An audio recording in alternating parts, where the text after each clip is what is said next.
The sun sat about 3 fingers above the horizon as the rider came out of the arroyo and glanced east to west at the dry riverbed of the Santa Fe.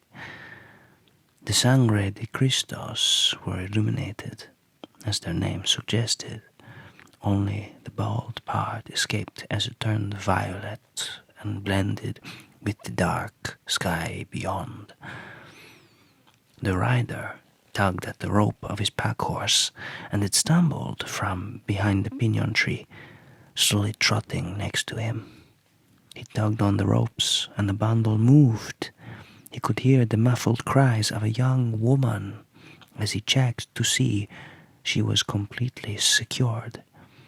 Another quick look east at a graded slope leading out of the riverbed decided the direction of tonight's camp. A few yards from the Santa Fe, next to a sizable yucca and near an outcrop of slightly flat rocks, the rider built a small fire to help fight off the high desert night air. He quickly glanced at the now mostly subdued Sangre de Cristos near the bald mountain for the night's moon. He studied where the mountains met the sky for any glint of light when a heavy thud came from near his horses. The rider leaped to his feet, kicking over his boiling coffee, dousing the fire. A large, wet, billowing cloud of smoke was caught up in the wind and pushed almost as one piece into the sky. The rider, continuing his action, landed in the dirt, then leaped again, almost comically into the air, tackling the young woman as she rose free from her bonds. The two crashed into the ground and rolled until the woman's back was stabbed by a group of 4 yuccas. The rider grabbed her upper arms hard and then slammed her back deep into the spikes of a yucca until about a dozen of its spikes drew blood. She shrieked in pain but was unable to free herself without causing incredible pain. She stopped moving, almost frozen, her breathing tempered to prevent the barbs from going deeper or ripping her flesh more. The rider slowly let go and got to his knees. He looked back at his pack horse and whistled it over, which it begrudgingly did after the 4th call, with his right hand on the woman's shoulder, preventing her from rising, and his left hand deep in the saddlebag. He fetched out a set of iron chain cuffs. Fumbling them open with one hand, he cuffed the woman's wrists together. Feeling a bit more secure, the rider stood up and grabbed another set of cuffs for her ankles. "I guess we'll have to do this the hard way," the rider said to her as he locked the last one. Only now, feeling confident that both cuffs were locked tightly, he quickly jerked her body free of the yuccas. A scream filled the night air. A lone jackrabbit took flight and ensured dinner, dried beef and black coffee again. The rider dragged the young woman back to the smoldering wet coals of his camp. She strained her neck and studied the horizon as the setting sun burned into her eyes.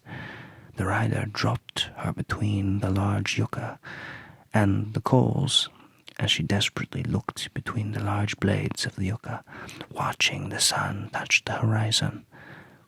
Then her body relaxed, and she laid on the ground and closed her eyes. The rider examined the ropes and blankets that had secured the woman, and they looked as if they were gnawed through in places and torn in others. He found a long leather strap and a bit of torn cloth and went back to the woman. He quickly jammed the cloth in her mouth and secured it by tying the leather strap about her head. She struggled, but every movement opened her wounds and brought her closer to the yucca behind her. He sat down across from her and turned his attention to the fire. He managed to find a hot coal and kicked dry sand over the wet spots. As the magic hour began, he was boiling the remaining coffee for his supper once more. Slowly sipping the boiling dark brew, he glanced towards the mountains and surveyed the tops.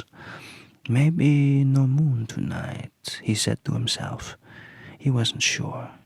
The clouds had followed him all the way down from Taos, and he had lost track of the cycle. The woman was now sitting upright. She stared blankly at the small fire crackling with pinon. A great horned owl flew past the camp.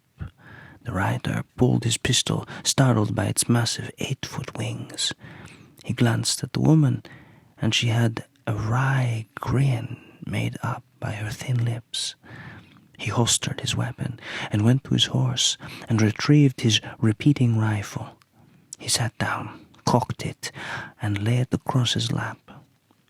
She stopped smiling. The Milky Way lit up the entire sky. It was so bright it almost felt like noonday with a blue sun instead of a yellow one. The rider had put his heavy coat and allowed the fire to die out. The blue starlight illuminated the breath of his companion from out of the shadow, showing her steady breathing. Then a wolf's howl, so far off it was almost imperceptible, floated in. The woman's breath stopped. The rider stood up and looked back toward the Sangre de Cristos, the moon casting its light into the deep creases while the stars evenly bathed them. It was as if the mountains themselves emitted the light. The rider was too slow. His brief, panicked look at the rising moon was all the time she needed. The chains broke with ease from her hands, and she was leaping at him when he fired from the hip. Bang! It was a grazing shot that did no actual damage, but forced her body to twist away from him just enough for him to fall out of the way. Lying on the ground was no way to win a fight, but he dared not turn his back to her again. He glanced to see that the ankle cuff still held, limited in movement. She began leaping about. She leapt twice, once to his right, then once behind the great yucca. He refreshed the charge of his rifle and got up, ran to the opposite side of the yucca. Using the flat rock to get above her slightly, he let another shot loose. Bang! The flash from the muzzle gave him a brief glimpse at the distorted, twisting face of his enemy. Her body hit the dirt hard and convulsed violently, breaking the ankle chains. The rider blasted her 3 more times, bang, bang, bang, before she stopped moving. He quickly reloaded and then watched to see if she was dead. A tense moment passed, and finally, the rider kicked her in the side.